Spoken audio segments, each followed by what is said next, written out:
Hello everyone, today we are going to start our day by studying the economic thoughts of R.C. Dutt.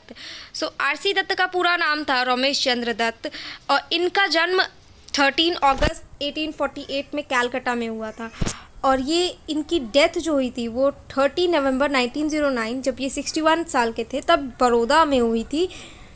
और अगर इनके occupation की बात की जाए कि ये करते क्या थे, तो ये एक हिस्टोरियन थे, इकोनॉमिस्ट थे, इनको काफ़ी लैंग्वेजेस आती थी, सिविल सर्वेंट भी रह चुके थे और पॉलिटिशियन भी थे। इनफैक्ट ये 1899 में इंडियन नेशनल कांग्रेस के प्रेसिडेंट भी रह चुके हैं।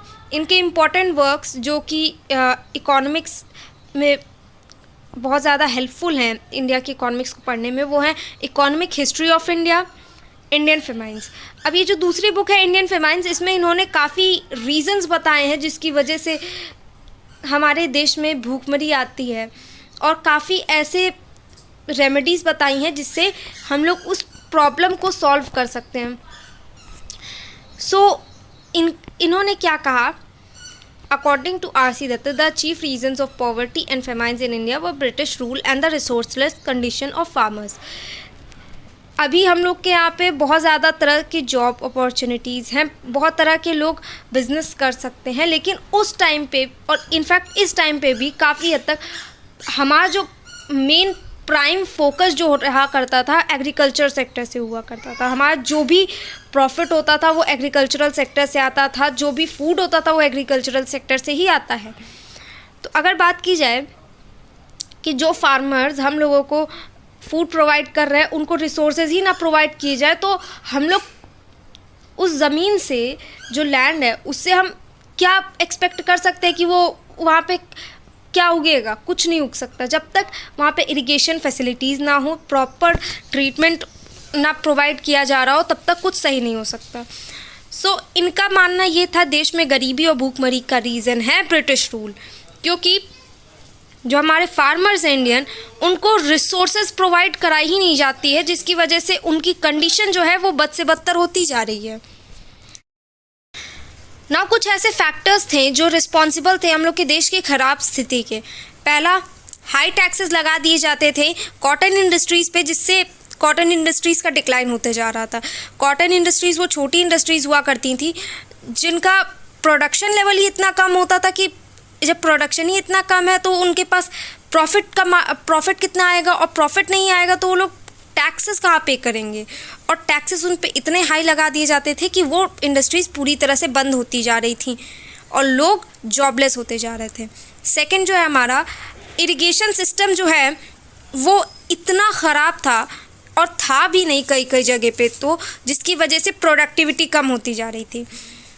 अब इरिगेशन सिस्टम मतलब क्या, जहाँ जो सिंचाई का जो काम होता है ज़मीनों में, सब ज़मीनें तो नदी के पास नहीं होती, काफ़ी ज़मीनें होती हैं जो दूर होती हैं, वहाँ पे कैनल्स बनाए जाते हैं, कई तरह की सुविधा प्रोवाइड कराई जाती है, लेकिन वो प्रोवाइड नहीं कराई गई, जिसकी वजह से प्रोडक्टिविटी जो है हमारी वो कम होती गई।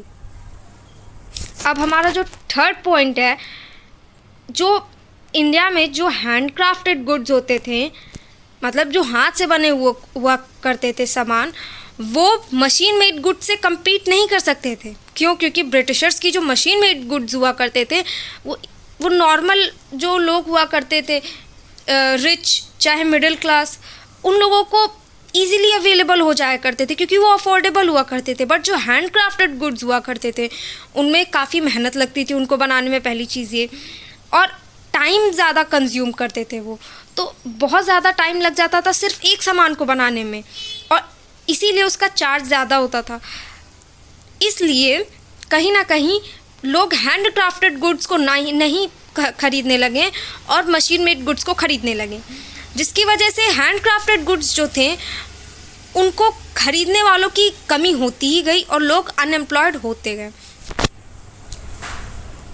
अब हमारा फोर्थ पॉइंट जो है, जो एडमिनिस्ट्रेटिव पॉलिसीज़ जो थी जो ब्रिटेन फॉलो करता था, उसके हिसाब से हम लोग के देश का आधा जो रेवेन्यू हुआ करता था, जो हमारे देश में जो टैक्सेस वगैरह जो सब लगाते थे, टैक्स का काम क्या है, टैक्स अगर आप लगा रहे हो तो वो टैक्स देश के डेवलपमेंट में काम आना चाहिए।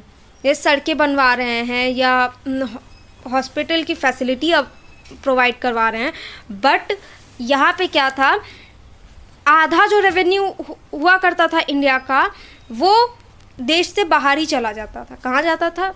ब्रिटेन में जाता था। और जो देश के अंदर का जो रेवेन्यू हुआ करता था वो, अगर उसकी बात की जाए तो उससे जो सैलरीज प्रोवाइड कराई जाती थी वो ब्रिटिशर्स जो ऑफिसर्स हुआ करते थे, ब्रिटिश ऑफिसर्स, उन लोग को ज़्यादा प्रोवाइड की जाती थी as compare to the people of our nation. अब इसकी कुछ रेमेडीज़ थी। कोई प्रॉब्लम होता है तो उसका सल्यूशन भी होता है। अगर रेमेडीज़ की बात की जाए तो इन्होंने कुछ बातें कही हैं। The Indian cotton industry should be revived for solving the problem of unemployment. इन्होंने क्या कहा है, जो हमारी कॉटन इंडस्ट्रीज़ हैं उनको वापस से जागरूक करना होगा अगर अनएम्प्लॉयमेंट की प्रॉब्लम को सॉल्व करना है तो। अब ये जो कॉटन इंडस्ट्रीज़ हैं वो छोटी छोटी इंडस्ट्रीज़ हुआ करती हैं, ये काफ़ी जगह के लोगों को रोज़गार दिया करती हैं। सेकेंड चीज़ ये है, लैंड टैक्स को कम कर दिया जाए। अगर लैंड टैक्स कम होगा तो किसान जो है वो फसल उगाएगा भी, वो खुद भी खाएगा और वो बेच भी पाएगा। ज़्यादातर टैक्स अगर गवर्नमेंट को ही दे देगा तो वो खुद क्या खाएगा और बेचेगा क्या।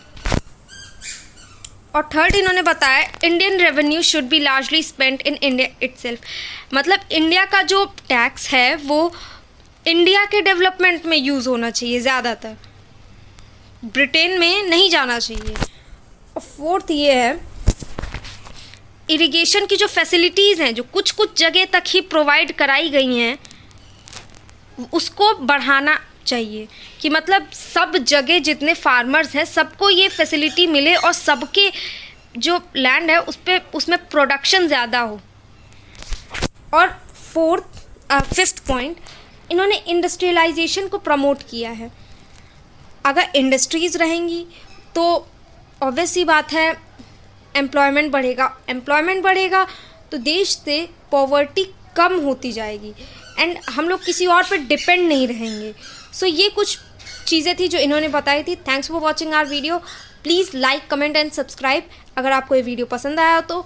और कोई भी इकोनॉमिक्स पे अगर आपको वीडियो चाहिए तो आप कमेंट कर सकते हैं। Thank you.